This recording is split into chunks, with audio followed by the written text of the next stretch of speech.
La segunda ley, la ley de la plusvalía. La tercera ley es la ley de la acumulación capitalista. La ley de la acumulación capitalista, dice Marx, es que día por día la riqueza social se va concentrando en pocas manos. No por la avaricia de los capitalistas, sino que se concentra como necesidad productiva, como necesidad competitiva. No es que el señor Luis Carlos Sarmiento o el señor Bill Gates sean avaros, que es como que si usted deja de ser avaro resolvió el lío. No, no es eso. Lo que pasa es que si no acumulan crecientemente riqueza, no tienen posibilidades de seguir compitiendo. Es decir, la competencia hace necesaria la concentración de capital. Si usted quiere sobrevivir, tiene que concentrar capital, tiene que acumularlo y concentrarlo. Concentrarlo en pocas manos. En pocas manos no significa exactamente un individuo, significa la sociedad anónima, por ejemplo. Es la concentración de grandes cantidades de capitales sueltos en manos de una empresa. Esa es la tercera ley del capitalismo, la necesidad de concentrar la riqueza. Y vuelvo y digo, no es un problema de avaricia, es un problema de necesidad reproductiva de la sociedad capitalista. El que no acumula y concentra. De supervivencia. Claro, el que no acumula y concentra no puede seguir compitiendo en la sociedad, lo saca la competencia. Por eso hay cada vez más monopolios, porque si no es con monopolio concentrado no puede funcionar, digamos, queda arrasado. Es lo que le pasa a los pequeños productores en los países. En el caso de Sarmiento Angulo, tiene bancos, tiene viviendas, tiene de todos los negocios que quiere hacer eso. Porque necesita. Si él no concentra, inmediatamente lo saca de la competencia. Los Gilinski o el que esté por ahí lo saca de la competencia. Pero esta tercera ley tiene otra cara en la moneda, y es que a medida que se concentra, el grueso de la población va quedando sin recursos. Es decir, el grueso de la población solamente le queda como alternativa trabajar. El ejemplo que yo siempre uso de referencia para entendernos en esto es: observen lo que pasa con los tenderos de los barrios. ¿Qué es la concentración? Que aparecen 3 o 4 grandes tiendas en Colombia y en el mundo. En Colombia pues éxito. ¿Y cuál es la otra cara de la moneda? Que los miles o millones de tenderos van quebrando, y la única alternativa que les queda es vender su fuerza de trabajo, vender su capacidad de trabajo. ¿A qué? En el caso del tendero, pongamos, puede terminar vendiéndole su fuerza de trabajo a la empresa éxito. Esa es la historia de todas las sociedades. Es concentrar la producción, quebrar al pequeño y ponerlo en disposición de trabajar, de que venda su fuerza de trabajo.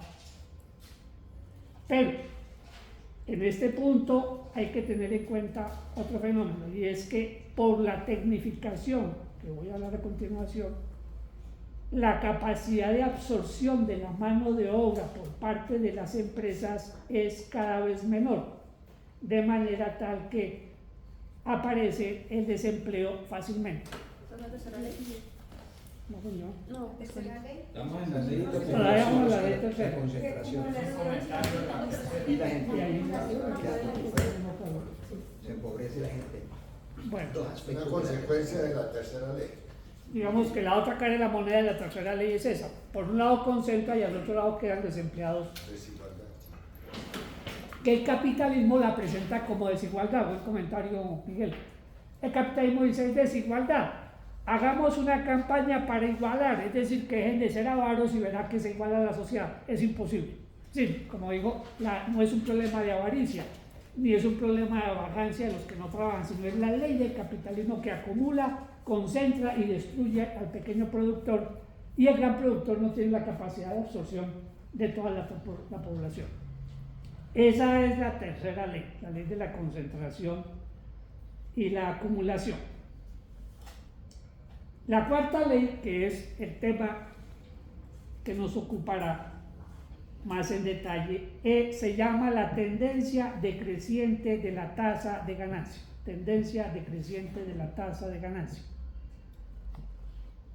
Esta ley plantea lo siguiente. Hemos dicho que lo que produce riqueza y ganancia es vincular obreros. A raíz de los avances que estamos viendo de las máquinas, que eso fue el invento de la primera revolución industrial, de los robots, que es un invento mucho más nuevo, es de 1930 más o menos en adelante, de los chips para mover robots, que es un invento de más o menos 1957, y de la inteligencia artificial, que es un invento que viene a lo largo del siglo XXI, se disparó en los últimos tiempos, pero es algo que viene acumulando. A raíz de eso, hay cada vez más máquinas, para decir el término general, haciendo el trabajo que hacían los hombres. Esa es la tendencia. Hay cada vez más, la inteligencia artificial tiende a reemplazar el trabajo humano. ¿Solo de los hombres o también las mujeres? No, No, humanos, dije humanos, dije Humanos, humanos, humanos, humanos. Muy bien. dije trabajo humano. Crea, destruye puestos de trabajo y los reemplaza la máquina. Hay una que llaman la versión optimista, tecno-optimista, que dice, pone de ejemplo lo que pasó con los carros de caballo a principios del siglo XX. Y es que cuando se inventaron el carro de motor o cuando se popularizó el carro de motor, los que trabajaban en las carretas, manejando las carretas, haciendo las carretas, criando los caballos, todos ellos quedaron sin empleo. Pero la nueva producción, la nueva fábrica de Ford y compañía, absorbió gigantescas masas de hombres, ahí sí, porque las mujeres no las vinculaban al principio. Solamente más adelante, con la guerra, se vio en la necesidad de vincular mujeres en Estados Unidos. Pero el punto es que cuando aparece la fábrica Ford, casi que logra incorporar toda la capacidad de trabajo de la sociedad que desplazó al destruir las fábricas de carretas. Bueno, los pongo aquí en antecedentes. Entonces, si ven ahí, si no, acérquense, si los biopes que se hagan más cerquita. Natalia, la charla se está pudiendo grabar. Sí, señor. Marco teórico, entonces voy la ley del valor, la ley de la plusvalía, la ley general de la acumulación, y en esta ley general de la acumulación, acá tengo unos datos para mostrar la acumulación, y es que 10 empresas en el mundo, donde usted las mire, las 10 más grandes en comercio, las 10 más grandes en producción, las 10 más grandes en lo que ustedes vean, manejan fácilmente el 90% de la producción planetaria. Las 10 fábricas más grandes de carros manejan las 10 fábricas más grandes de computadores, y de pronto son mucho menos, manejan todos los computadores. Eso para mostrar esa concentración. Fíjense que, por ejemplo, los que usan, bueno, cualquier celular, en particular de los Apple, los celulares Apple, no es que Apple se invente todas las apps se las inventa la gente por ahí en los laboratorios, en la casa, cacharreando. Pero apenas sale la app, está pendiente Apple y se la compra a un precio de quema, a precio barato, para concentrar más. Cuando uno mira las estadísticas de cuántos inventos hizo Microsoft o cuántos hizo Apple, la cantidad es mínima. Gran cantidad de esos inventos los han hecho muchachos, gente por ahí en su casa, trabajando, y cuando la tiene la vende. Esa es la ley de la concentración, y ahí hay datos de, por ejemplo, dice el 10% de las principales corporaciones mundiales se llevan el 80% de la ganancia total. Esta otra tiene que ver con el punto de la tecnificación, y es que hoy los grandes bufetes de abogados en el planeta, pues en el planeta desarrollado, no están compuestos por abogados y abogadas, están compuestos desde máquinas. Y una sola empresa maneja 60 millones de procesos automáticos. Es decir, ¿cuántos abogados y abogadas quedaron ahí desempleados? para mencionar solamente el caso pues del ejemplo que estoy trayendo. Hay que hacer inteligencia artificial para las periodistas de la W. 60.000 casos. 60 millones de casos, de procesos. Y la otra parte de la ley es esto, el ejército industrial de reserva que decía. Ya que, pues las tasas de desempleo son gigantescas en el planeta.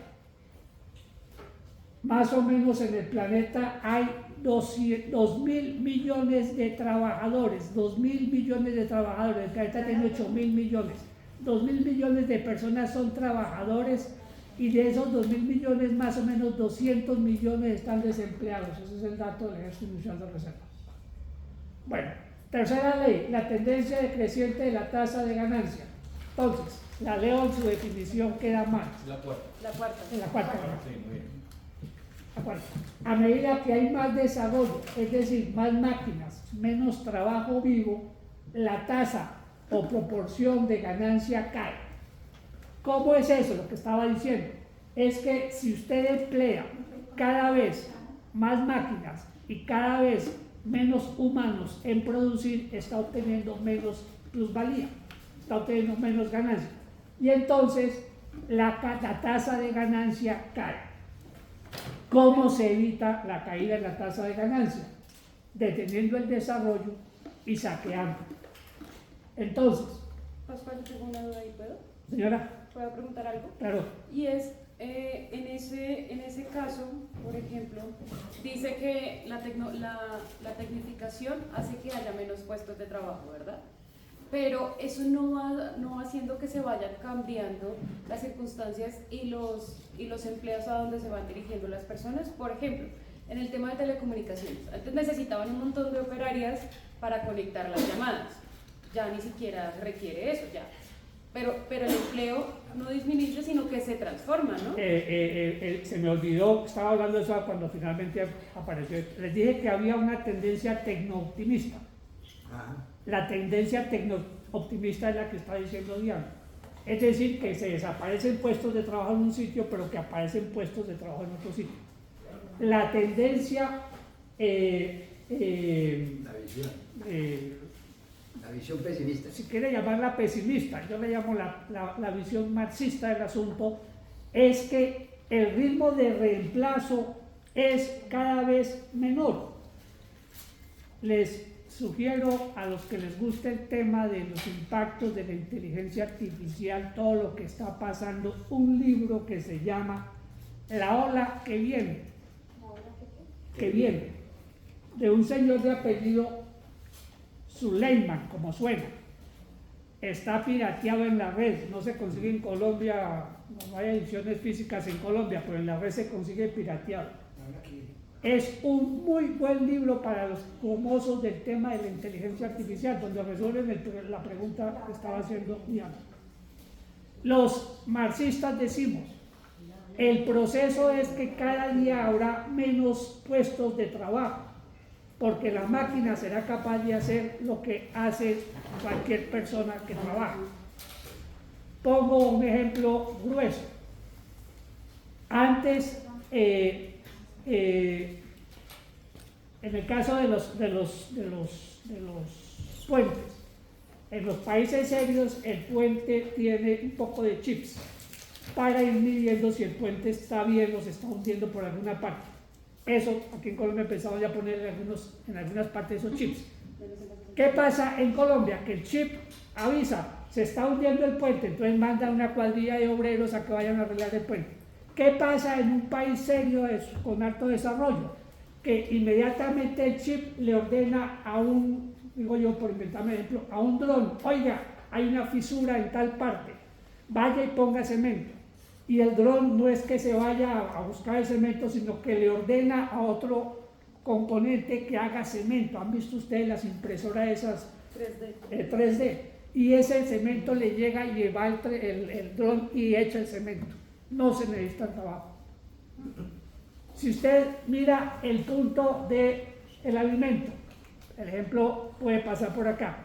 Tengo una nevera inteligente. Entonces la nevera sabe que a señora Mezquita le gusta esto y esto y esto. Y va reportando que se va acabando la dotación de huevos. Entonces avisa, se necesitan huevos. Y empieza un proceso Se automático. reemplaza a la mujer. ¿no? Hay que... No diga eso, Miguel, porque... Oiga, la manes.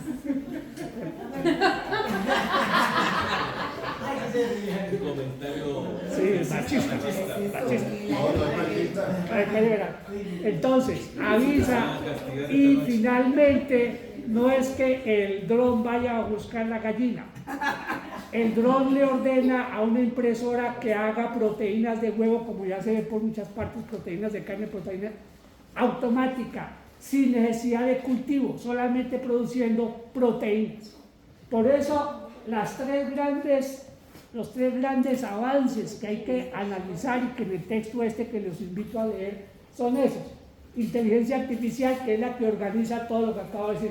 La biotecnología es que están produciendo a través de procesos biológicos todo lo que usted necesite, es decir, no se necesita el trabajo de nadie. Y se necesitan fuentes de energía que sean capaces de mover todo eso.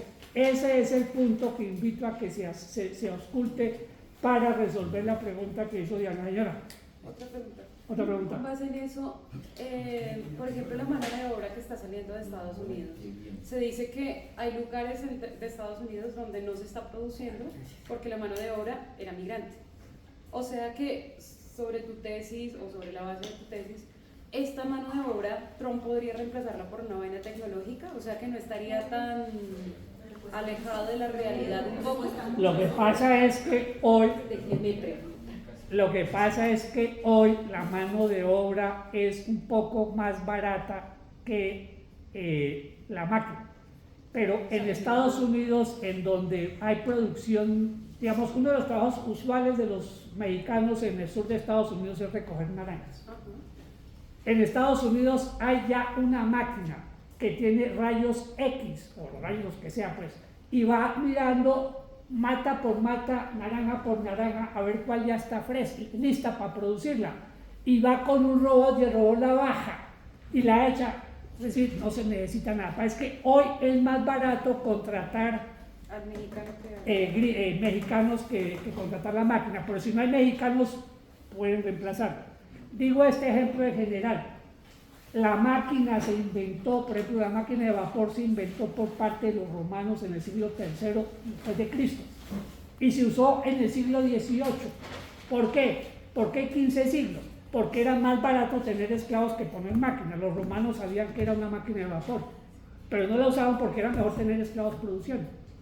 Es decir, el punto es que la máquina sea tan barata que reemplace fácilmente el trabajo. Por eso es los casos que pongo de los 60.000 trabajadores, 60 millones de trabajadores.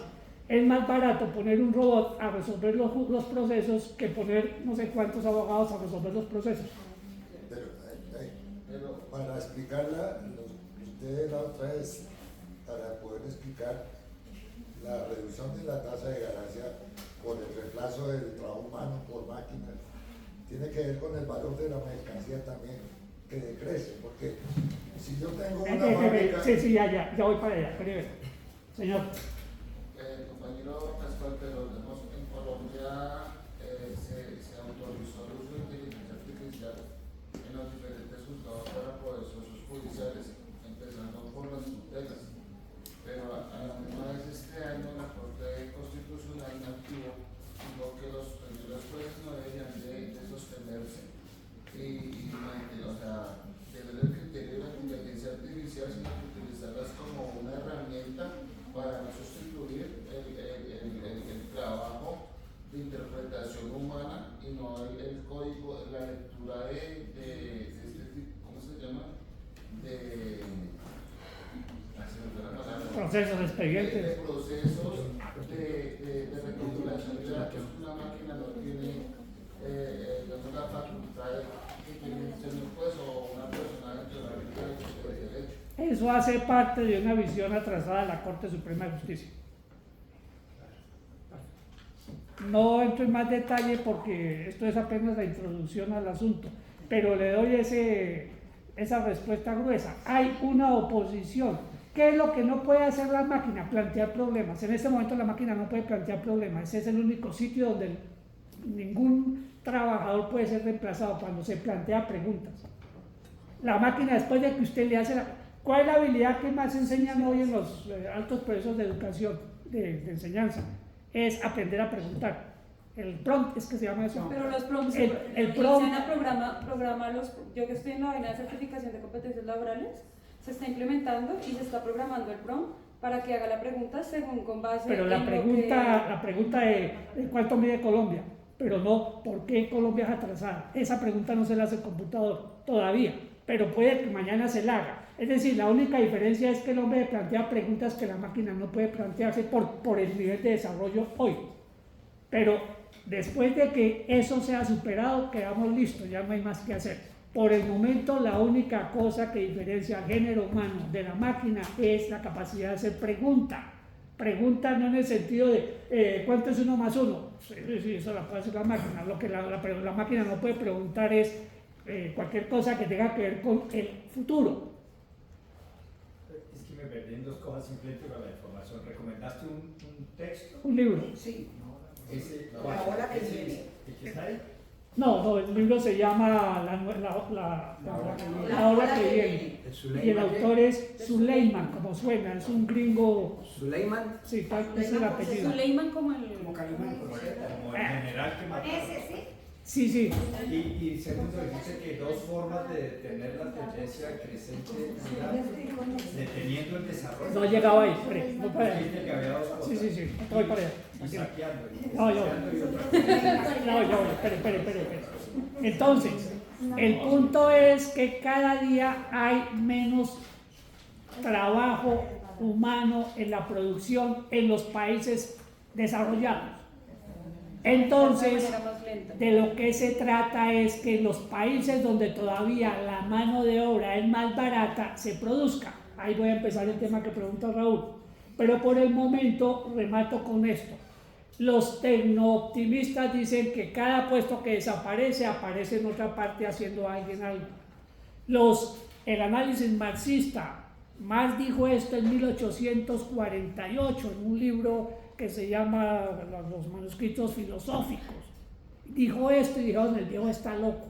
Claro, si usted dice en el 48 de hace 100 años que el mundo va a trabajar sin máquinas, mejor, va a funcionar sin trabajo humano, pues tienen que decirle que está loco. Hoy, hasta ahora, empezamos a verlo y todavía hay mucha duda de si será cierto o no. Entonces, lo que digo yo es que de acuerdo a estos manuscritos de Marx está anunciado ese futuro. Después Marx lo siguió desarrollando en un libro que se llama La ideología alemana. Son libros en los cuales Marx plantea estos temas siendo muy joven, tenía Marx ahí 30 años, 25 años, y empieza a pensar en el futuro de la humanidad, pues al paso que lo estamos mencionando. Entonces, trato de retomar por acá. Las olas de la revolución son estas: la ingeniería artificial, la inteligencia artificial, la biotecnología, que es capaz de hacer cualquier cosa hoy. Mañana, si fuera el caso, no sé si ustedes han leído otro libro que fue hace 100 años que lo escribieron, que se llama Un Mundo Feliz. El mundo feliz es que crean gente A y gente B. ¿A través de qué? De ingeniería genética. Entonces la gente B tiene que dedicarse a trabajar. Pues eso no va a llegar porque no se va a necesitar gente B. Esa se va a morir de hambre. Si no hace la revolución, se muere de hambre. Bueno. Y la gente A somos los que no queremos trabajar. Los que acumulan, tampoco estamos bien. Y Pero van a ser soldados. ¿soldados de qué? Para eso está robo, para que lo maten. Pero sí, Las nuevas energías son, mire, lo de la guerra, ya que dijo ayer, que dijo de Suleiman, mire cómo mataron al señor Suleiman. Pusieron un dron por allá como en la luna, y el dron lo siguió como 3 años al tipo para saber por dónde iba. Y después de que lo tuvieron visto, mandaron una camioneta sin una sola persona, llena de tiros. Y llegó al sitio y le mandó 9 tiros y se los puso todos en el corazón, 9 tiros. Y después explotó la camioneta. La investigación que hizo la CIA, o que haya sido, pues, el que investigó qué pasó, descubrió que no iba nadie en la camioneta, que la camioneta venía viajando desde el otro lado de la frontera sin personas. O sea, no se necesita policía para que lo repliquen. Basta con la inteligencia artificial. Pero para mover todo eso se necesita No necesitan soldados. energía. Provocó. Y las dos energías básicas son la de hidrógeno y la fotosíntesis. Eso lo dejo ahí para curiosidad. Esta es la fórmula de la ganancia, de la ley, de la cuota de ganancia. Para los gomosos de la matemática explico en breve lo siguiente. La G significa tasa de ganancia, es un porcentaje. Arriba está en el numerador la P, que es la plusvalía, es decir, la ganancia.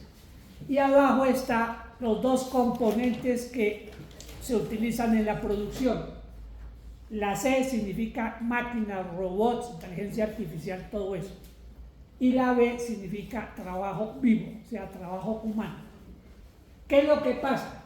Que si usted, matemáticamente se entiende los que saben de matemáticas más, si usted esa B la va reduciendo, el valor de B lo va reduciendo, el resultado de G', sí, el resultado de la ganancia cae. ¿Por qué? Matemáticamente fácil de entender. Porque en matemáticas, si usted disminuye el numerador, el resultado le cae, le cambia, el denominador mejor.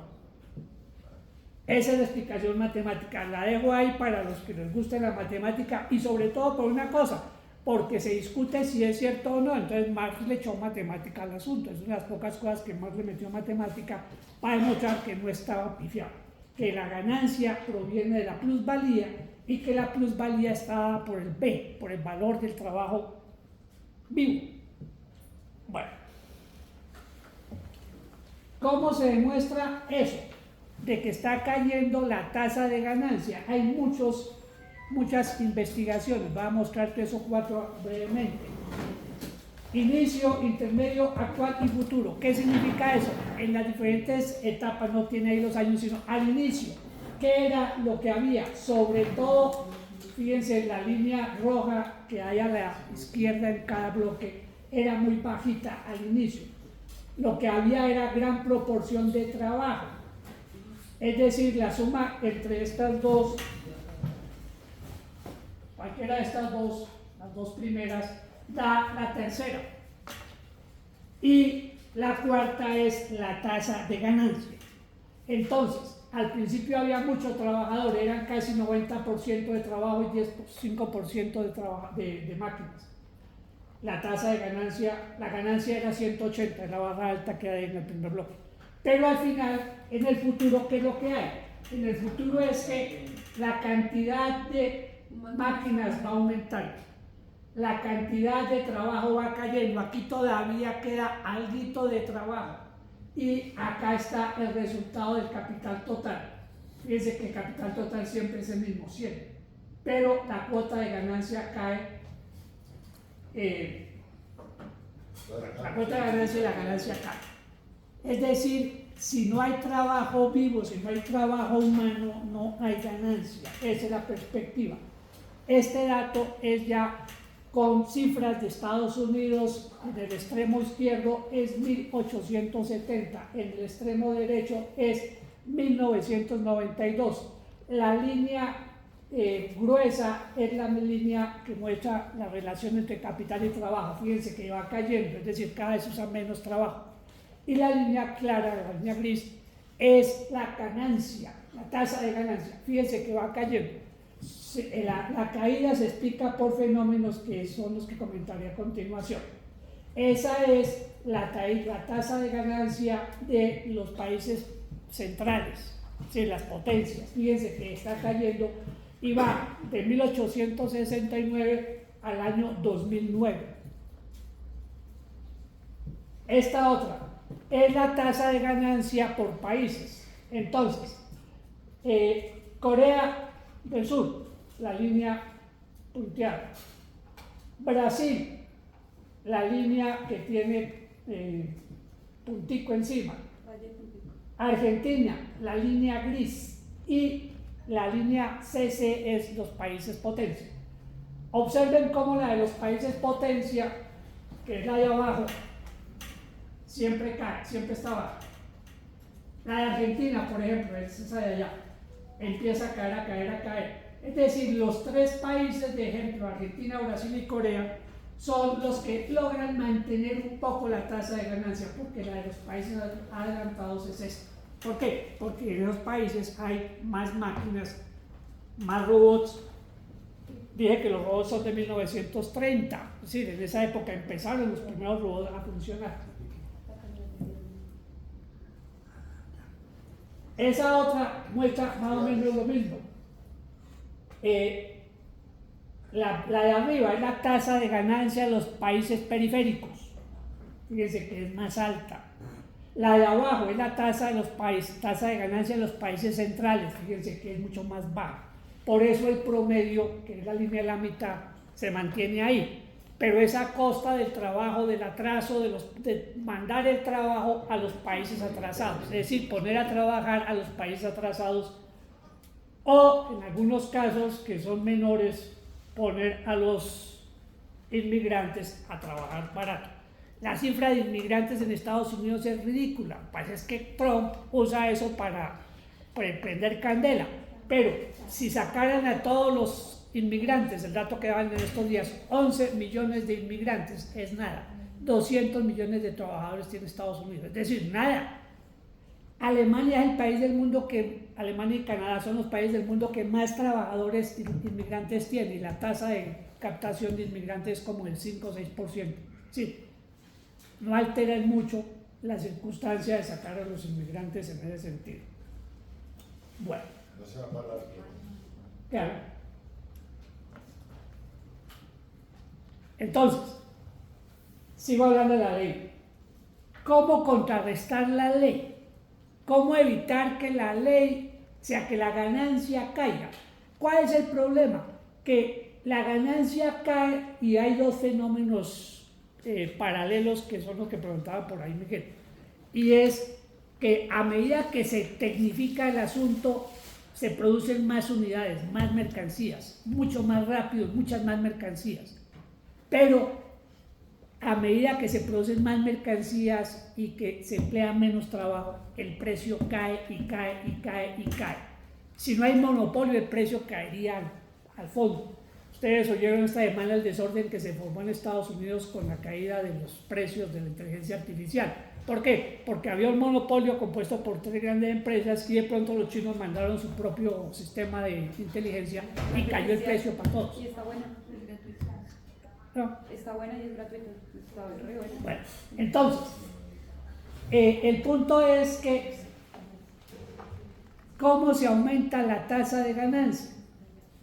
Bueno, pues está diciendo, el problema no es que haya más mercancías, el problema no es que haya más velocidad en la producción, el problema es que al capitalismo no lo impulsa a producir mercancías, sino venderlas.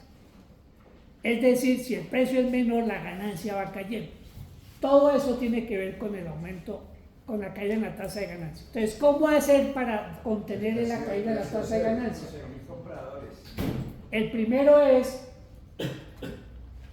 a través de hacer que los trabajadores produzcan más, los pocos que quedan produzcan más. Aquí en Colombia, uno de los casos que he seguido es el ejemplo de los sindicatos bancarios. Y es que echan gente como un diablo y a los pocos que quedan los pueden hacer de todo. Es decir, sacarle más plusvalía a los pocos que queden. Y eso está pasando en todos los sectores productivos del país y del mundo. Obrero que se salva de ser echado es obrero que queda vinculado a trabajar como esclavo, con más horas o más intensidad de trabajo. Esa es la plusvalía absoluta y la plusvalía relativa. La otra forma es reducir el salario, es la ley 100 la ley 50 y toda esa legislación que ha habido en Colombia, pero que es una legislación mundial, una tendencia mundial a disminuir los salarios. La otra es conseguir materias primas más baratas, que eso lo consiguen en América Latina y en África. Bueno, esta gráfica muestra el problema salarial para Estados Unidos.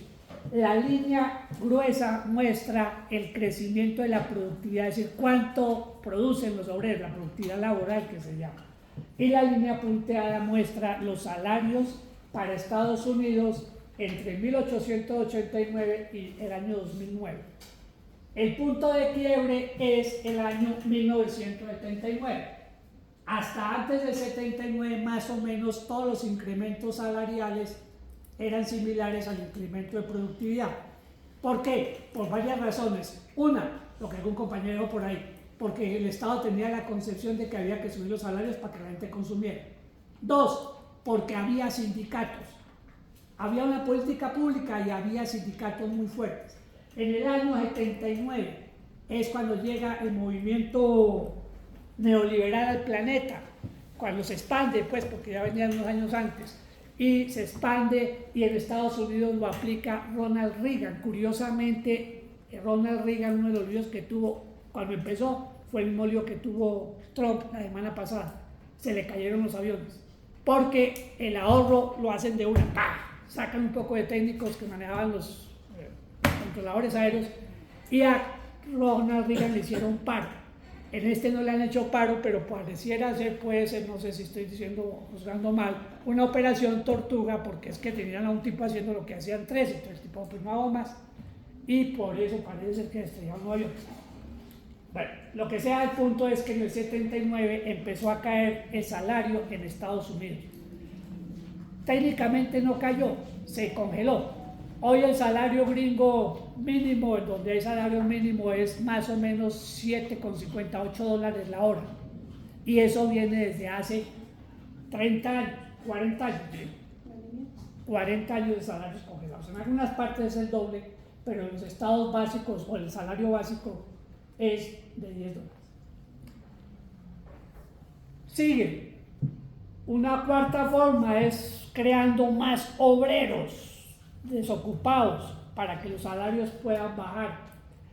Una quinta es el comercio exterior, esa la menciono, la explico más adelante. Sexta no me interesa por el momento, séptima tampoco por el momento, y octava es fascismo. Es poner a la sociedad a funcionar a fuete, la reacción y la antidemocracia, el fascismo en toda su expresión.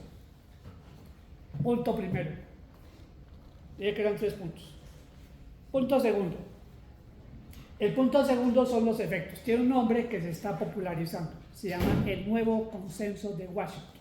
Nuevo Consenso de Washington. Todos ustedes habrán oído lo del Consenso de Washington de 1989. En breve, ¿qué fue?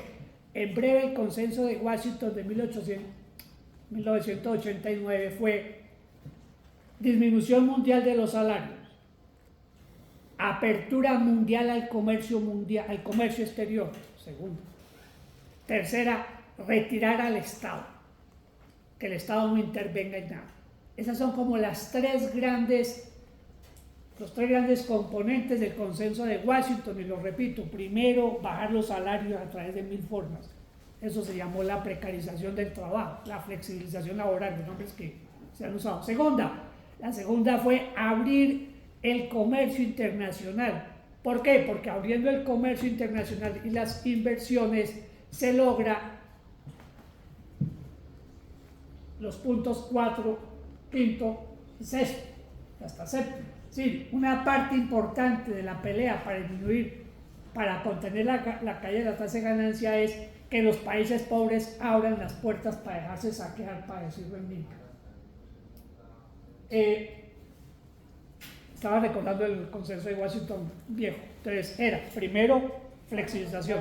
Segundo, comercio exterior, que es inversión y todo eso. Y tercero, retirada del Estado, que el Estado no intervenga, que el Estado solamente sea su función central. No he podido saber del esquema que usó Marcelo ayer para explicarlo el Estado, pero seguramente dijo que la función central del Estado es reprimir.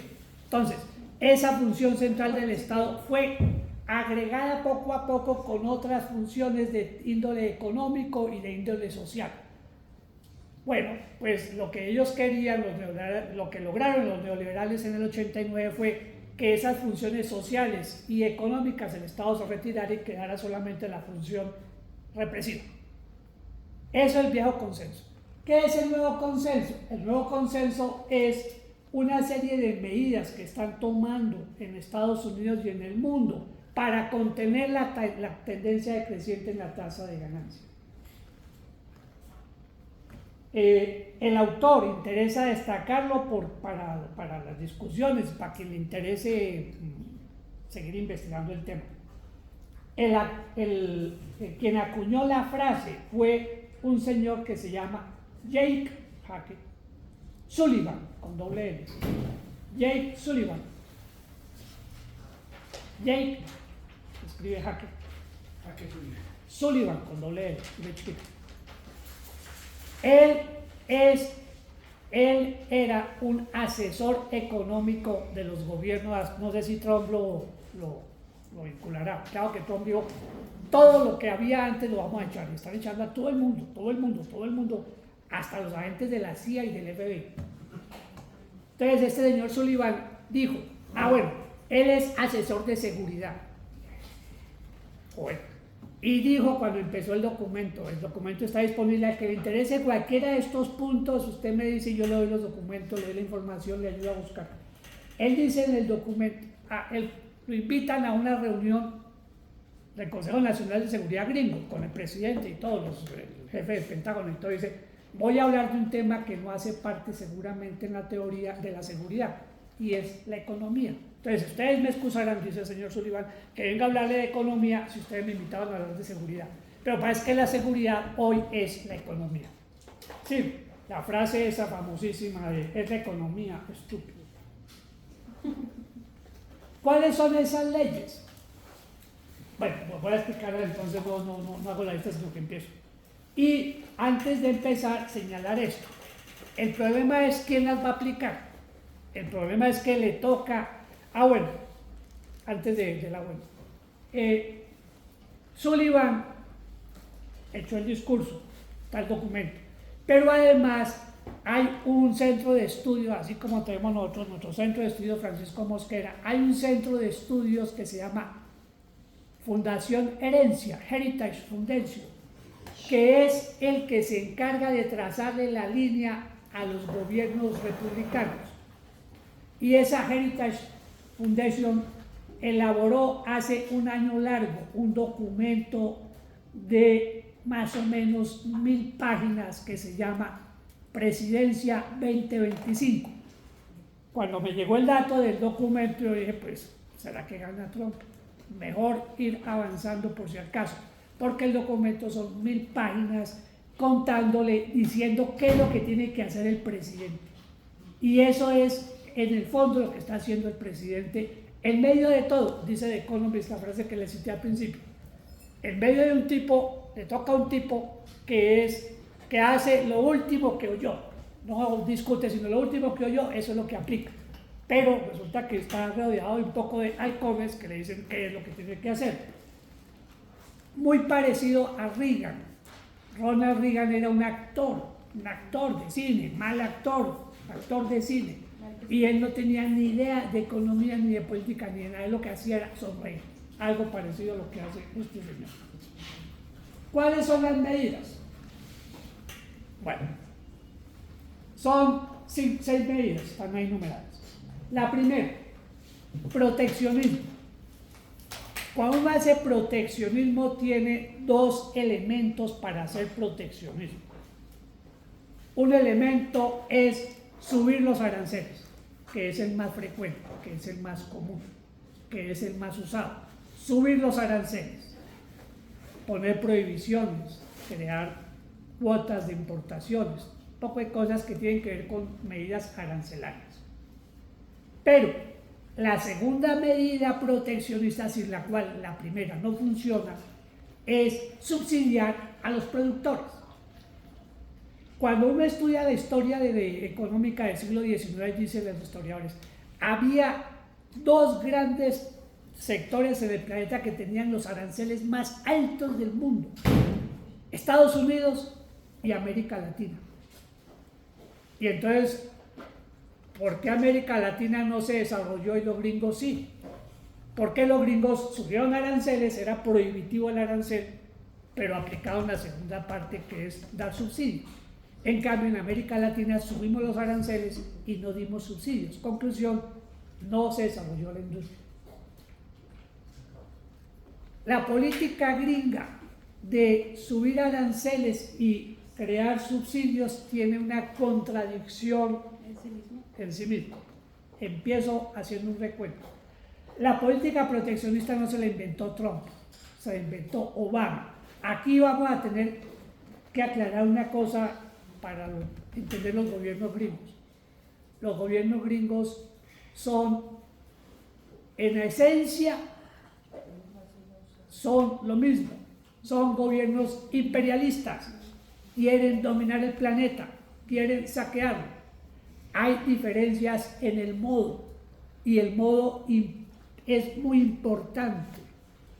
Marx y Engels, cuando hacían referencia al modo, decía que el modo mejor para producir, para avanzar y para luchar era la democracia. Pero ese es el modo. La forma es capitalismo, le tocó a Marx vivir. La forma que nos toca a nosotros es imperialismo. Entonces, el modo es ese, los republicanos y los demócratas tienen la misma finalidad de saquear el planeta. ¿Cómo lo hacen? Ya es si usan el guante blanco o no lo usan, pero la tarea es la misma. Bueno, Obama empezó la tarea. ¿Qué hizo Obama? Proteger el sector central de la economía gringa en el año 2008, el automotriz, y le dio un arrume de billetes para sacarlo de la quiebra. Pero cuando uno mira el arrume de billetes del sector automotriz fue muy bajo en comparación con el arrume que le dio al sector financiero. Pero bueno, le dio plata a ese sector industrial, protegerlo, darle plata para que avanzara. Millones de dólares. ¿Cuánto? A los bancos, ¿no? 750.000 millones. La cifra de 750.000, a los sector productivo de carros le dio 45.000 millones. O sea, nada comparado con los 750.000 millones. Bueno, pero la tecnología que tiene que enfrentar Trump es, los dos, tanto en el primer gobierno como en el segundo, ya no son los carros. Los carros siguen siendo importantísimos, claro, es uno de los sectores todavía más importantes de la economía mundial. Pero ahora la otra parte es la inteligencia artificial y la robótica. Pues entonces todos los subsidios de Estados Unidos van en este momento fuertemente, pues no todos, pero una parte importante de los subsidios se dirigen a financiar el sector de producción de chips y de inteligencia artificial. Estados Unidos tuvo un problema, y es que en mejores épocas, cuando era potencia dominante, le pareció bien sacar toda la industria del país para buscar salarios más bajos en todo el planeta. Y los encontró en China y se fue hasta China. Los gringos no aprendieron a hacer chips. Los gringos diseñan los chips, pero hacer el chip y hacer la máquina para hacer chips, a Estados Unidos le importaba un bledo. Las máquinas para hacer chips tienen cierta complejidad. Hoy el país que hace máquinas para hacer chips es Países Bajos. Y hacer los chips tiene un poco de menos complejidad que la máquina, pero Estados Unidos tampoco los hace, sino que se los mandó a hacer a 3 países. Taiwán, Corea del Sur y, atérrense ustedes, Vietnam. Bueno, esos 3 países empezaron a hacer chips. Estados Unidos no sabe hacer un chip. Estados Unidos sabe diseñarlo. La última tecnología en diseño de chips es Estados Unidos, el chip cuántico, pues si se llama chip. Ese aparato cuántico que es la forma como hacen los computadores más avanzados. Bueno, Estados Unidos los diseña, sabe, investiga, tiene todo en eso. Pero aplicarlos, ponerlos como máquinas, se dejó ganar la delantera por parte de estos productores. Bueno, pues entonces Estados Unidos, ¿qué es lo que hace Biden? Aprueba un proyecto para darle a los productores de chip 100.000 millones de dólares. Colombia produce en un año más o menos 300.000 millones de dólares. Los gringos le dieron al solo sector de chips 100.000 millones. Trump se quejó en el discurso, aquí el presidente ordenó 100.000 millones, pues esa vaciada que le pegó al pobre Trump. Aquí el presidente ordenó 100.000 millones. ¿Y dónde está la fábrica? No se hizo. ¿Por qué? Porque el Estado es un grupo de burócratas. Vamos a acabar con el Estado. hay un poco de regulaciones que impidieron poner las fábricas, toda esa cosa que se me acaba se me alcanzó a acordar, les voy contando. Pero el punto es que Biden trazó la política, no la pudo desarrollar y aparece Trump y Trump dice, yo sí voy a poner. Y de 100.000 pasó la cuenta a 500.000 millones de dólares. Quintuplicó el presupuesto que va a dedicarse a la producción de chips. Aún así, China está peleando y la Unión Europea. Pero estos dos componentes del mundo, el mundo hoy es multipolar. El mundo es una potencia Estados Unidos, otra potencia oriental que es China, algo fuerte Europa y en cuarto lugar Rusia. Son como los 4 polos hoy mundiales. No hay un solo polo unido, sino 4, vuelvo y los digo. Estados Unidos, China, la Unión Europea y Rusia. Bueno, pues Estados Unidos empezó a gastarle la plática a hacer inteligencia artificial. China va bien detrás. China en el año 2000 era un país muy atrasado. Alcanzar el desarrollo gringo es un problema de velocidad, de tiempo, y los chinos hicieron una propuesta que fue una cosa que llamó Made in China 2025, hacer de China la fábrica mundial en el 2025. Y Biden, los asesores de Biden, se dieron cuenta del asunto, lo sapearon y decidieron bloquear a China.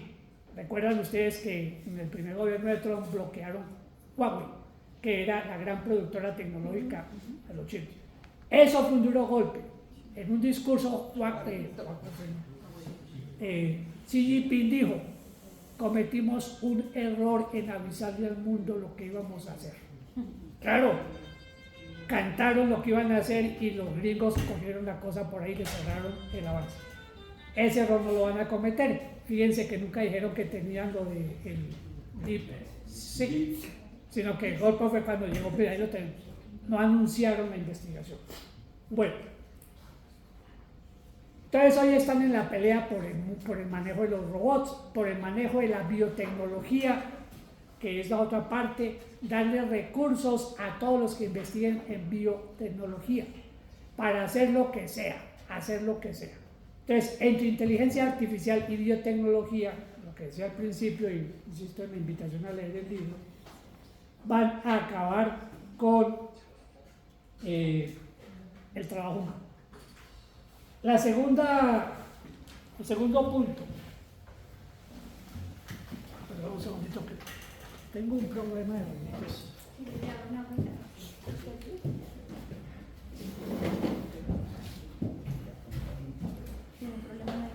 Rinitis, mocos. Hacemos un aplauso. Sí, Un aplauso activo. Pausa, ¿quiere tintico? Ahí tengo.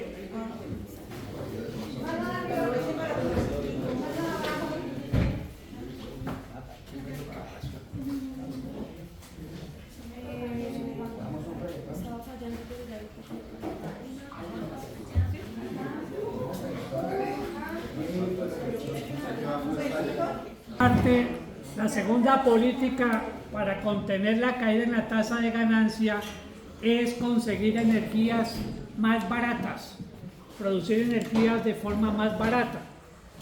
Hay una política que se llama la doctrina Carter, fue propuesta por el presidente Carter en 1978-79. La doctrina Carter dice que los Estados Unidos deben preocuparse por controlar la yugular petrolera, así la llama exactamente, la yugular petrolera. ¿Qué es controlar la yugular petrolera? Es garantizar el ingreso de petróleo a Estados Unidos y garantizar que los enemigos no tengan petróleo. Es las dos caras de la moneda. Es garantizar petróleo para Estados Unidos, más que petróleo, energía para Estados Unidos, y garantizar que el enemigo no tenga fuentes de energía. Bajo esa óptica, los gringos empezaron a hacer investigaciones de cómo mejorar la explotación petrolera. Y eso se tradujo en la aparición del fracking años después. Y empezaron a buscar pozos nuevos y encontraron los pozos de Alaska, que los verdes no han dejado explotar, pero que Trump dijo: yo sí voy a dejar que se explote esa vaina. Y la otra es crear fuentes de energía alternativas, en lo cual va el planeta, porque las fuentes petroleras son muy costosas comparadas con las fuentes alternativas. Las fuentes alternativas son básicamente dos, digo yo, las que están ahorita en la investigación. Una, el hidrógeno. El hidrógeno es una energía muy barata y muy fácil de manejar. El problema realmente es desarrollar la tecnología, que ya hay carros de hidrógeno, y encontrar algo así como minas de hidrógeno. El hidrógeno está en el aire, pero ese no sirve, el que sirve es el que está en minas. El que quiere información sobre eso, busque. Es minas. Y esas minas están buscándolas, porque el que encuentre minas de hidrógeno ya avanza mucho. China tiene fuentes de hidrógeno, los gringos tienen minas de hidrógeno, pero eso hay por muchas partes y es mucho más barato. Pero ese hidrógeno es igual que el hidrógeno verde, lo que llaman. Sí, es el desarrollo en los carros, bueno, desarrollo, porque es que el hidrógeno no verde es el que hay en la atmósfera, que es desagregando el agua, y ese es muy costoso y produce gasto de energía para producirlo. Bueno, ese es el segundo, las fuentes de energía. El tercero, los problemas por enfrentar. Los problemas por enfrentar por parte de Estados Unidos en estas políticas son básicamente tres. El primero, la institucionalidad mundial bloquea las acciones de Trump. ¿Qué es eso? Lo que va a hacer, o lo que hizo, lo que va a hacer hoy sobre aranceles está prohibido en el planeta por la Organización Mundial de Comercio. Hay unas prohibiciones que Estados Unidos acogió en el caso climático con el Acuerdo de París y los demás acuerdos que hay. Hay unas prohibiciones de tortura y toda esa cosa que Estados Unidos en la época de Obama empezó a funcionar, pero después Trump lo sacó, que es todo lo que tiene que ver con derechos humanos. Conclusión, la institucionalidad actual a Trump le bloquea el asunto. Por eso Trump dice que, a ver si encuentro para que lea cita, bueno, en alguna parte la encontraré. Sí, son organizaciones completamente globalistas que promueven agresivamente una agenda antiamericana, anti-israelí y anti-libertad. Claro, estas opciones, estas instituciones bloquean, mantienen un poquito pues la decencia planetaria. Trump dijo: voy a salirme de ahí. Y en muchos casos la salida de Trump de Estados Unidos significa que se hunden las agencias porque dependen de los aportes gringos. Entonces, no es que Trump sea aislacionista, como dice la prensa. No, Trump lo que es un destructor de las instituciones globalizantes de la burguesía, para crear unas instituciones más agresivas, más antilibertad, como él mismo dice. Es decir, dejar que quemen el planeta con el oxígeno, con el petróleo, a dejar que suban los aranceles como les dé la gana, todo lo que significa acabar con la OMS, con la salud, todo lo que significa control a la ganancia, porque en el fondo lo que hay es eso. Cuando ustedes dicen no puede quemar petróleo, están controlando de la ganancia, están disminuyendo la ganancia. Cuando le dicen que no puede matar palestinos, está disminuyendo la ganancia, porque es la forma de garantizar que ellos puedan funcionar allá. Cuando Estados Unidos dice que hay que dedicar plata, cuando el mundo dice que hay que dedicar plata a la salud, eso es acabar la ganancia. Conclusión, hay que acabar con todos los aparatos. Seguramente, yo no sé en el trabajo cómo esté la presencia gringa ahí. El punto es que la primera dificultad que tiene Trump que enfrentar es esa institucionalidad mundial. La segunda es que cuando les dije que sacó la producción a China y a Corea y a Taiwán y a media África y a media América Latina, se crearon algo que se llaman las cadenas globales de suministros. Es decir, el ejemplo clásico del celular. Un celular entra y sale, dice algún texto ahí, entra y sale 20 veces de Estados Unidos. Es decir, empiezan a hacerlo en Estados Unidos, lo mandan a China que le ponga una parte, lo vuelven a Estados Unidos, lo mandan a Corea, lo mandan a Suiza. cada país le pone un pedacito, entonces el celular entra y sale 20 veces de Estados Unidos. Eso se llaman cadenas globales de suministro. Otra cadena global de suministro es la de los carros. Los carros tienen 2 o 3 entradas, los diseñan en Estados Unidos, unas partes las hacen en Estados Unidos y mandan los chasis para México. En México le ponen otra parte y lo devuelven para Estados Unidos y después otra vez entra a México. Bueno, son cadenas globales de suministro. Romper esas cadenas es muy difícil, es muy complicado, porque hay que cambiar las fábricas, hay que poner fábricas en otra parte y eso tiene un costo. Entonces Estados Unidos tiene ese problema y es que cuando le pone aranceles, mire el caso de Colombia, le pone aranceles a Colombia, ¿quién pierde? Pero resulta que los negocios de exportación de Colombia son gringos. Banano es de empresas gringas. Flores, el 80% de las empresas floricultoras en Colombia son gringas. Carbón, todo es extranjero. Petróleo, la parte de comercialización la manejan entre Ecopetrol y los gringos. ¿Qué? Te sale el dicho cóbrate. Sí. Y el otro gran producto de exportación, el aguacate. El aguacate es un negocio ya montado por gringos. Muy pocos colombianos quedaron en el negocio. Y el café tiene producción nacional, pero los grandes mercaderes del café son agencias internacionales. Conclusión, cuando Estados Unidos cierra el mercado colombiano o le sube aranceles, es un tiro en el pie para los productores gringos. Y eso tienen que estarse discutiendo hoy. Cuando Estados Unidos sube los aranceles de los carros mexicanos, está pegándole un tiro en el pie a los productores de la General Motors, todos los que tienen la Ford, todos los que tienen fábricas en Estados Unidos. De manera tal que ese es el segundo lío. El tercer lío, Estados Unidos no puso fábricas en Colombia o en América Latina o en el mundo por buena gente, sino por el problema central que he venido desarrollando, el salario. Resulta que Estados Unidos dice, vamos a retirar las fábricas del mundo y vamos a ponerlas en Estados Unidos.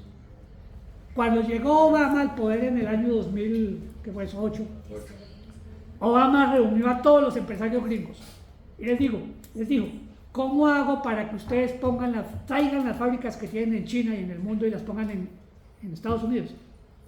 Y la respuesta de cualquiera de estos presidentes de empresas fue, el día que podamos pagar en Estados Unidos los salarios que se pagan en China. Es decir, las cadenas globales de valor de suministro dependen de que hay bajos salarios en el mundo, y traer esas fábricas para Estados Unidos es subir el costo de producción de todo eso. Y máxime si tenemos en cuenta que los gringos no tienen mano de obra calificada para hacer 1000 cosas de la nueva tecnología. Lo que les digo, ellos diseñan pero no saben producir chips. De manera tal que es el tercer problema, es que tiene esas fábricas porque busca salarios. Es decir, las cadenas globales de suministro son hechas donde están porque son salarios bajos. Y entonces hay un lío concreto, y es que el señor Musk, las fábricas de Musk grandes quedan en China. Entonces, ¿cómo va a resolver Trump ese lío? Si la fábrica más grande de Tesla es en Shanghai. Ahí para adelante otro poco de empresas son gringas, pero en China o en países, pues básicamente en China. A tal punto que el señor Musk dijo otra barbaridad desde la perspectiva de todos estos tipos. Dijo, por eso es que debemos dejar que China se quede con Taiwán. Eso pues es palabras mayores. Pero esos son los líos que tiene que resolver adentro en su propio gobierno. En estos días está apareciendo mucha información de los líos que está resolviendo. Por ejemplo, va a echar a todos los detectives de la CIA y del FBI que lo investigaron a él. Todos, para afuera. Eso es desmantelar el equipo de seguridad del imperio. Bueno.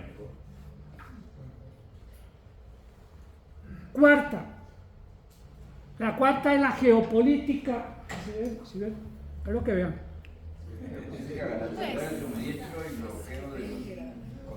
La geopolítica tiene que ver con lo siguiente.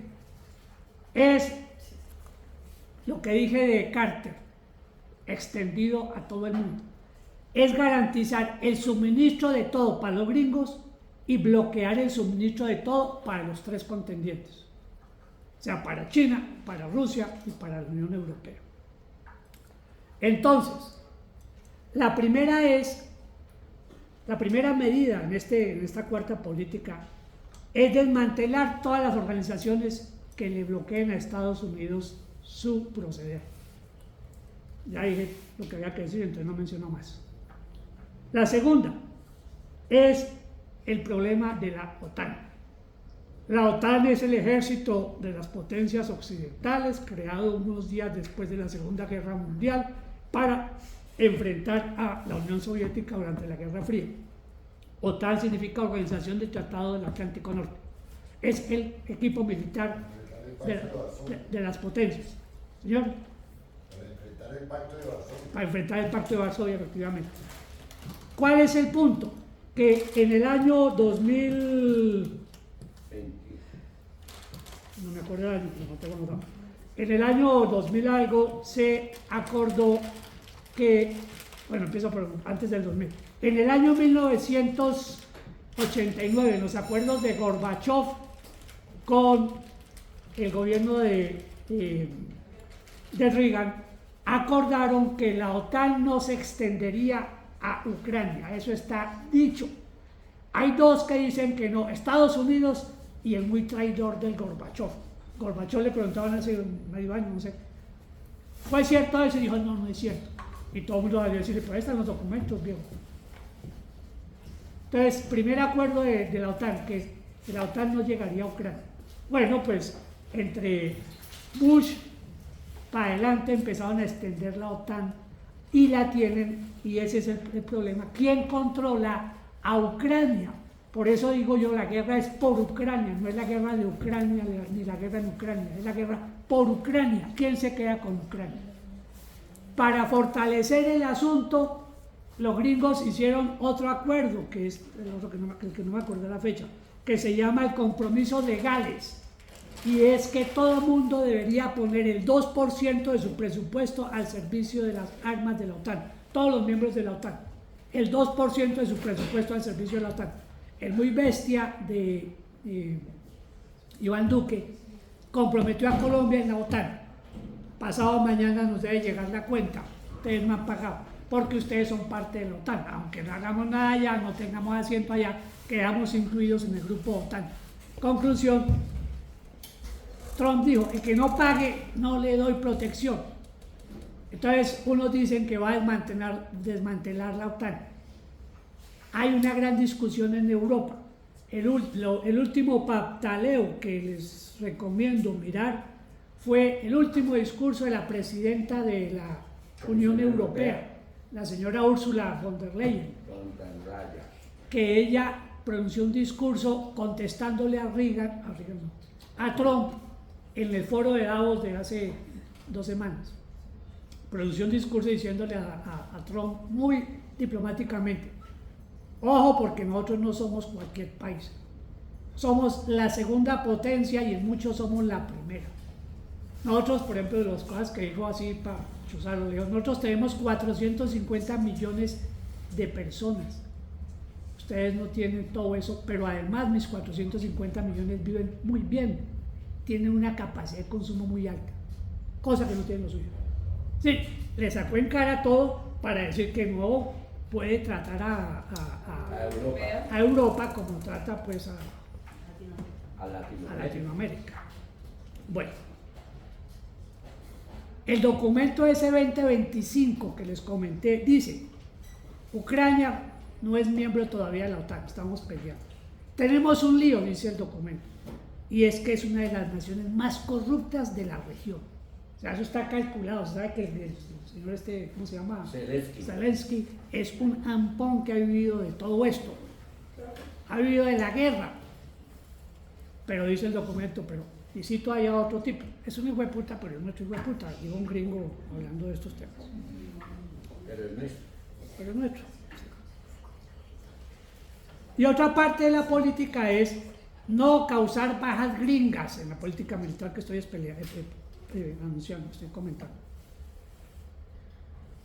No causar bajas gringas, es decir, mandar los robots o mandar Colombia ofreció gente para Ucrania, no les olvide. Allá hay Había. el mercenario colombiano. No, oficialmente Colombia ofreció que el ejército de Colombia con la banderita y Iván Duque le dijo, yo estoy dispuesto a ir a la guerra. Recuerden que salieron los memes, va a mandar usted, va a ir el primero y aparecía Iván vestido de camuflado. Y los hijos de la cabal, entonces, porque él ofreció, si quieren nosotros mandamos soldaditos. Porque los gringos estaban después de que no puede haber un solo muerto de ellos porque ya saben la experiencia de Vietnam. Bueno, mientras tanto, a raíz de todos estos desmantelamientos y forcejeos, China está reconstruyendo su frente. Es el BRICS. Si el tiempo me alcanza, dicen con el perdón, si el tiempo me alcanza, muestro unos datos, pero tengan en cuenta esto. A los BRICS todavía les falta bastante avena para llegar a donde está Estados Unidos. Obvio, tienen buen arranque, pero bueno, ahorita se alcanza el tiempo, lo menciono. Siguiente parte de la política, es la política expansión, digamos, de esta cuarta que estoy mencionando, geopolítica, no he cambiado, es el expansionismo. Este es el mapa, ¿lo ven bien? Este es el mapa de Estados Unidos al otro día de la independencia. Al otro día de la independencia, los gringos tenían lo que es Estados Unidos, es esta parte de acá hasta los lagos. Las 13 colonias. Las 13 colonias. Eso mide 1 millón de kilómetros. Este pedacito fue la primera trampa histórica de los gringos. En la declaración de independencia, los gringos se comprometieron con Gran Bretaña, con Reino Unido, a que esta parte, que es como este pedacito, que era reserva indígena, se lo daban a los indios. No quedaba para los gringos, sino para los indios, los nativos. Y lo primero que hicieron los gringos apenas llegaron tuvieron una independencia fue empezar a matar a todos los indios de esta región. Y el resto, todo el resto empezó siendo español. Todo esto empezó siendo español. Cuando uno mira los nombres de esta parte, que hay acá, los nombres de las ciudades, una alta proporción son nombres en español.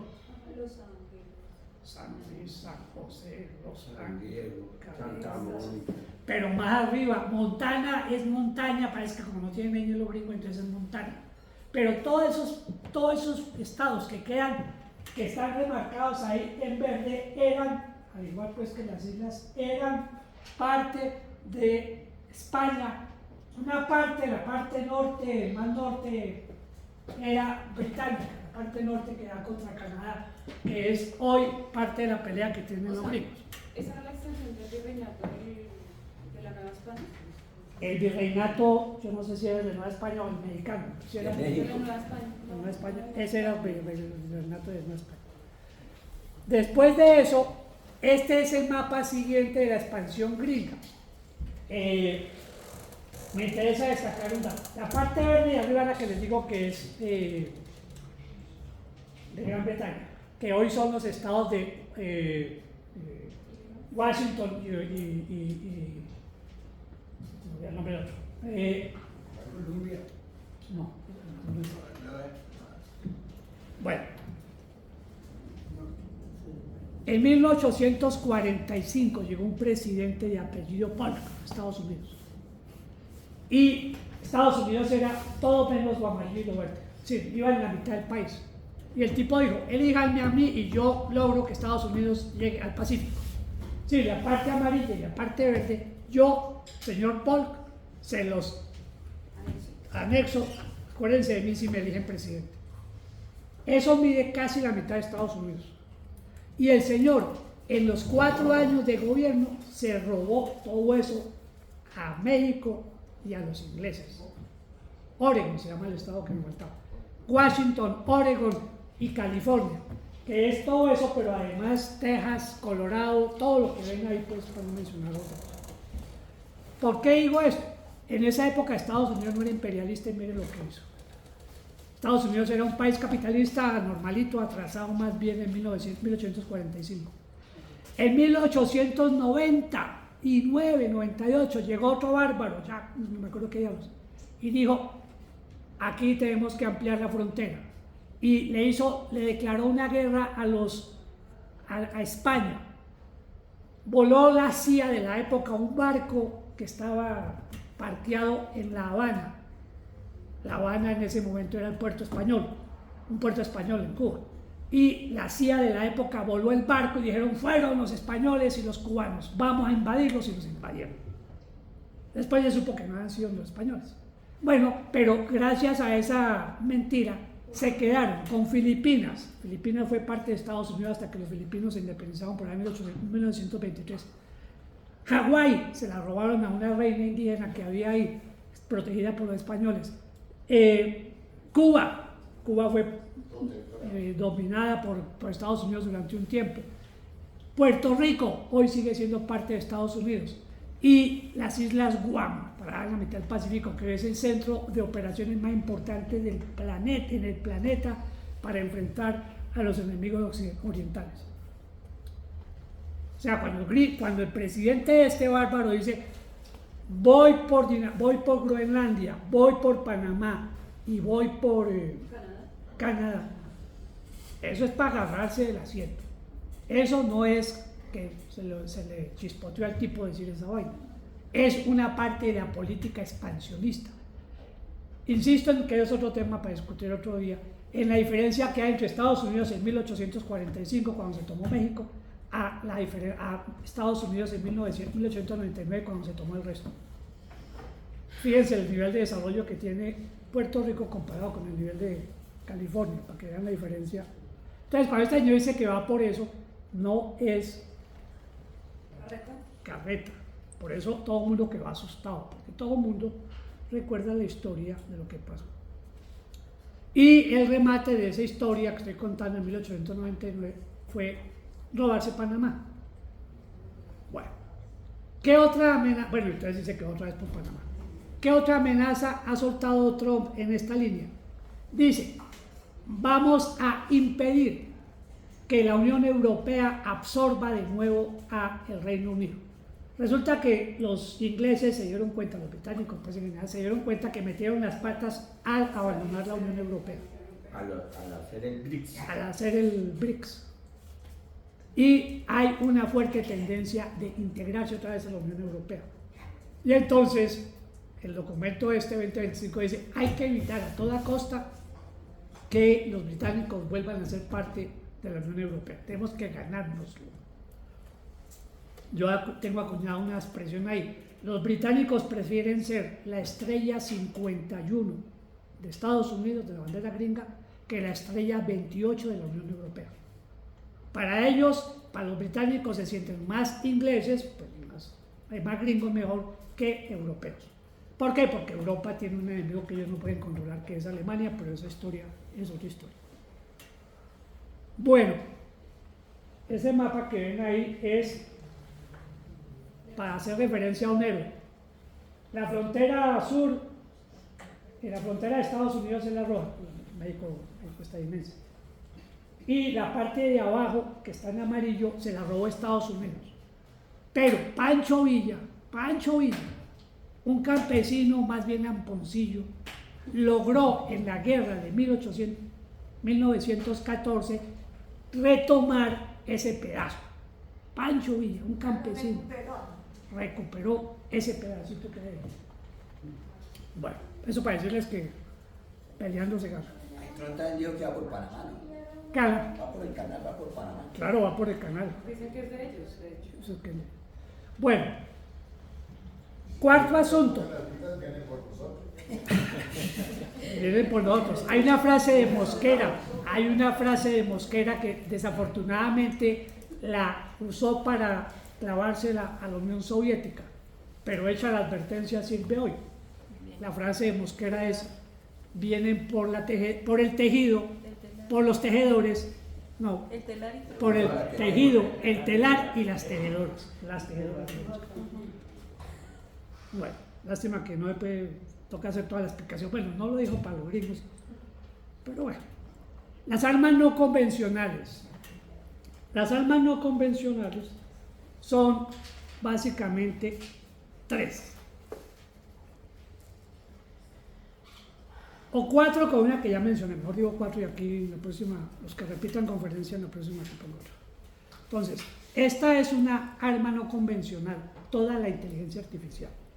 toda la inteligencia artificial, y ya les conté el caso del señor Soleimani. Pero hay datos como este para hablar un dato más sobre la inteligencia artificial. Gran Bretaña, Reino Unido, duró bloqueado durante más o menos 2 semanas y el planeta no se enteró porque le hackearon todas las cuentas, todas.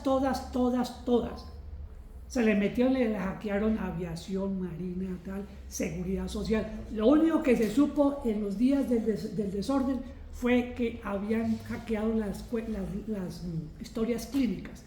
Pero resulta que este libro de informa, que les he recomendado 300 veces, dice, mire, aquí están las pruebas de que hackearon todo. ¿Sí? La capacidad de utilizar las armas de inteligencia artificial es ilimitada. Pueden hackear al que quieran. Arma convencional 1.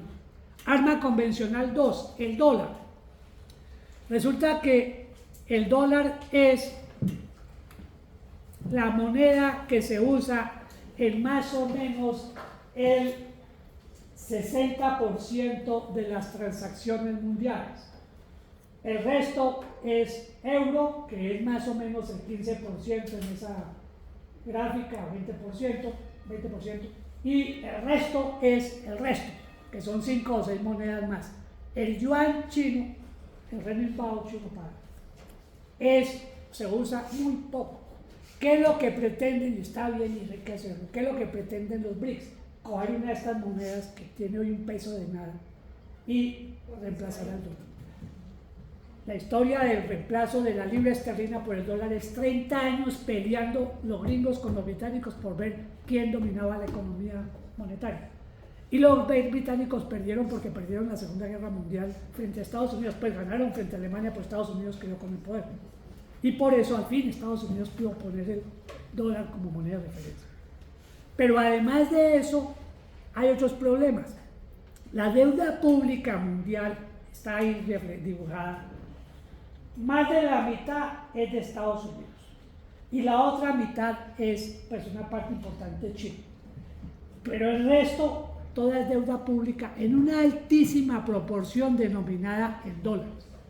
Es decir, los halcones de la moneda no van a dejar que el dólar desaparezca o pierda valor, porque eso es desvalorizar su deuda. Si me deben $100 y se desvaloriza la moneda, sí son $10, pero que vale nada. Si la inflación mundial, para decirlo de alguna manera, haría que el dólar se devaluara.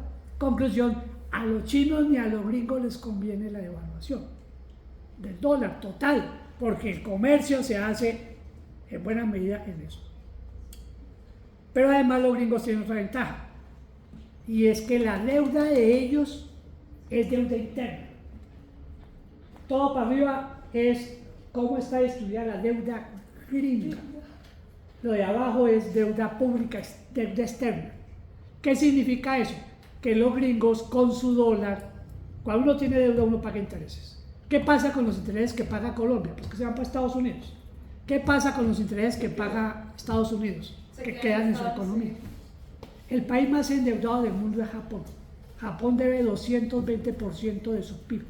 Los gringos, con todo lo que deben, 33 millones, deben el 100% de su producción. Colombia debe el 50%, la dejó Petro en estos días. Bueno, Japón debe el 220%. Pero ¿cuál es la ventaja de Japón? Que casi toda la deuda es los ahorros nacionales, y entonces los intereses engordan la cartera de los mismos japoneses. Es decir, no hay garantía de que la prevalencia del dólar se pierda. Segunda, los nodos de Internet. Segunda arma. Tercera. Los nodos de Internet.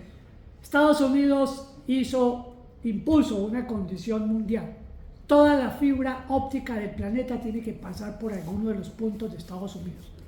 O pasa son 3 puntos básicos. Uno que queda en Florida, otro que queda cerca de Nueva York, en los lagos, y otro que queda por el lado de California. Ahí es la entrada de todo. Todos los cables del mundo pasan por ahí. ¿Cuál es el punto?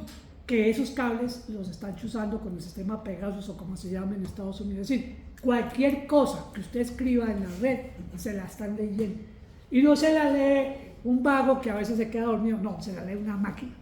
Entonces, tengo mi ejemplo montado. Si usted pone 3 veces, ¿no? Bomba, bomba, bomba, en cualquiera de las redes, inmediatamente aparece el vigilante de la red a ver qué es lo que qué le está pasando.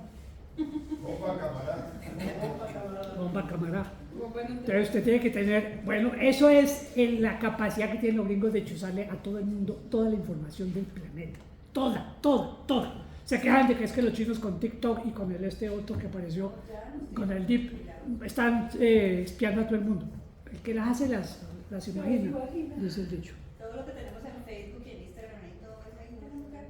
Bueno, lo otro, la gran deuda de los países árabes, el gran manejo de la inversión y de la deuda. Los países árabes tienen deuda, pero sobre todo tienen inversión. Eso está metido, es que me salté un pedazo, me devolví a dólar. En dólar faltaba este dato, que los países árabes tienen metidas sus ganancias en dólares. Eso explica la soledad de Palestina. ¿Por qué los árabes, viendo cómo están masacrando a ese pueblo todos los días, se quedaron callados? Porque Estados Unidos les dice, mire, su plática la tengo yo y puedo quitársela, como se la quitaron a Venezuela, todo lo que hacen con los bloqueos. Y además de que yo tengo su plática, las armas se las vendo yo. O sea, si ustedes defienden a los palestinos, yo le corto las armas, le corto los recursos que tengo allá, y vean ustedes qué hacen con Irán. Conclusión, pobres palestinos no tienen doliente allá, porque los árabes, con todo lo que son solidarios con por debajo de la mesa, por una cosa más, digamos, cultural, no pueden hacer nada, porque la ganancia de ellos se pone en riesgo donde se metan con Estados Unidos. Quitan el Liverpool y el Manchester. Además, es decir, pobre Palestina. Y además, pues, en manos de los locos que andan. Bueno, ha llegado el señor presidente. Bienvenido, señor presidente.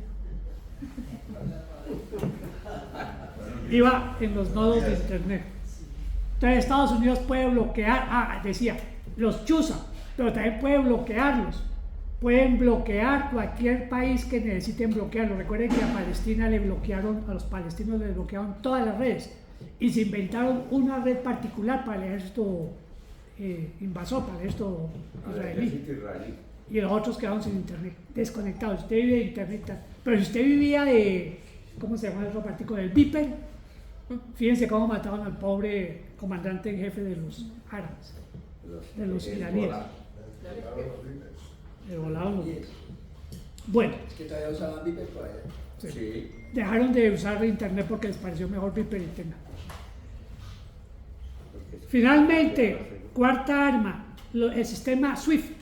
El sistema SWIFT se escribe S-W-I. No, SWFT. SWFT. El sistema SWIFT es el sistema que controla todos los intercambios monetarios en el mundo. Todas las cuentas, todos los movimientos de moneda mundial tienen que pasar por SWIFT. SWIFT funciona en Bélgica y Paul Krugman, el economista ese medio neoliberal, medio estructuralista, dice que Estados Unidos aceptó que el sistema SWIFT funcionara en Bélgica a condición de que los gringos tuvieran acceso a toda la información. Es decir, los gringos saben todos los movimientos financieros del mundo. Y cuando se les ofrece, bloquean a los países. Lo que hicieron a Venezuela fue a través del sistema SWIFT, le cierran y a Rusia. Se han inventado formas de evadir eso, pero de todos modos el poder pues del capital es... De todos modos hay una frase de Lenin que vale la pena cerrar en este pedacito. Lenin dice que el penúltimo capitalista está dispuesto a venderle la soga para que ahorquen al último capitalista. Bueno, dice finalmente el documento 2025. Tenemos 3 armas para enfrentar el descontento. 3 armas no convencionales. La guerra económica, todos oímos el informe de Marcelo del lunes, los que no se les invita a que lo oigan. Marcelo viene insistiendo mucho en la forma como los gringos pueden apretar la economía de un país. Si lograron desestabilizar a Brasil cuando lo hicieron, pobre Venezuela, Irán, pues pueden coger al pobre Colombia y tengan. Entonces, guerra económica, el lawfare, es decir, la guerra jurídica, que también hemos oído mucho a Marcelo hablando de esto, y la presión diplomática. Mire lo que le hicieron a los embajadores colombianos. ¿Puedes volver a repetirlo? Sí, señor. La guerra económica, el lawfare y la presión diplomática. Bueno. La guerra legal. Pero queda todavía más. Apenas los menciono.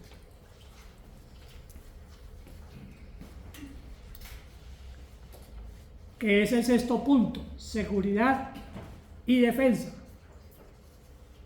Este sexto punto tiene estos tres componentes que ven ahí. El primero es el fascismo como expresión política. Digo 2 o 3 cosas porque también Marcelo ha hablado bastante y esto merecería una exposición larga. En la historia del mundo hay 3 expresiones del fascismo. La expresión italiana, que empezó en una forma parecida a la que empezó en Colombia el paramilitarismo, y es que el Estado Nacional no fue capaz de controlar los oponentes. En el caso italiano, que Colombia es el ejemplo, en el caso italiano, los oponentes del gobierno eran los sindicatos comunistas, y el gobierno no fue capaz de controlarlos. Y entonces la mafia siciliana, la mafia del sur, se encargó de empezar a armar, bueno, y la mafia en el norte, en Milán, se encargaron de armar las camisas negras, que es el paramilitarismo, que es toda la fuerza pues del fascismo. Entonces ese fascismo apareció por debilidad del Estado. El segundo es el fascismo alemán. Hay 1000 teorías de por qué apareció. La teoría que más desarrollamos nosotros desde nuestra perspectiva marxista es que el triunfo del fascismo se debió a la traición de los aliados en el frente en 1933. Hitler llegó al poder en el 33. Los aliados antes de la llegada de Hitler al poder en el 33, que eran unos partidos socialistas, algunas vertientes del Partido Comunista, tal, no se pusieron de acuerdo en quién apoyar. Y se fue por la mitad el partido de Hitler. Es decir, por la traición de los de la alianza obrero-campesina, Hitler pudo meterse. Cuando uno mira las estadísticas de la votación en Alemania, uno encuentra 2 datos. Un dato es que los obreros hasta el último día mantuvieron su posición anticomunista. Segundo dato, que Hitler no ganó por mayoría. Hitler ganó porque los otros no se unieron. La mayoría la tenían los otros unidos, los otros partidos. Y cuando se llegó el momento de llegar a acuerdos, no quisieron hacer acuerdos y dejaron meter al grupo que no era minoritario, que no era mayoritario, por la mitad en 1933. Y Hitler apenas tomó el poder, dijo, voy a hacer las últimas elecciones. La hizo 3 meses después. Y en el entretanto acabó con medio partido comunista. ¿Los sindicatos mantuvieron la posición que hasta la última hora anticomunista? Sí. No, anticomunista. Sí. No, pero el de campesinos. Digo, Los obreros la mantuvieron antifascista. Sí. Anti-Hitler. Sí, dije eso. Bueno. O sea, la socialdemocracia fue la que se metió. La socialdemocracia, un partido que se llamaba Centri. Bueno, en fin, el centro no quiso estar con el Partido Comunista, pues en la Alianza. Y el Partido Socialista. Bueno, esa historia, como les digo, es. Y la tercera forma de fascismo es la gringa.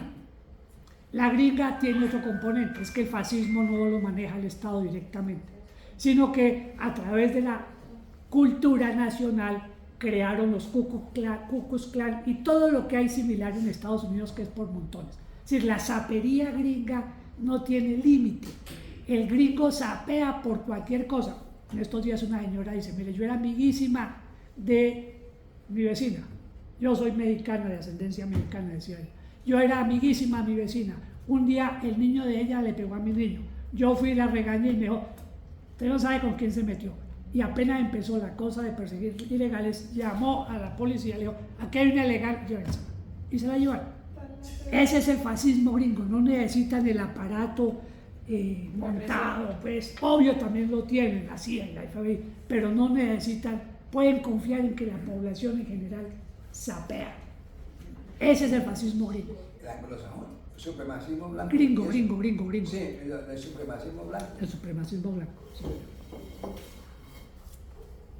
Y el último es el método Yakarta. Es la solución de fuerza.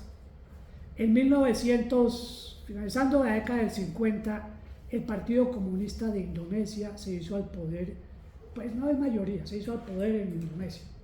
Pero Indonesia tiene petróleo, tiene palma, tiene mil cosas, es un sitio estratégico en el planeta. Los gringos dijeron, no podemos mantener a Indonesia, dejar que Indonesia se vuelva comunista, estamos en plena Guerra Fría. Y soltaron la peor andanada de que se tenga historia. En un solo envío mataron 1 millón de comunistas. Es decir, no es terrorismo lo que hacemos, necesitamos ganar, porque si no, hay una frase muy bonita que citaba alguien recientemente de un poeta: hasta los muertos serán asustados con la llegada de... Él lo dijo por Hitler. Hasta los muertos se sufrirán. Y miren lo que está pasando en la escombrera. Es decir, lo que viene es duro si no nos agarramos bien en lo que tenemos que hacer. Bueno, conclusiones.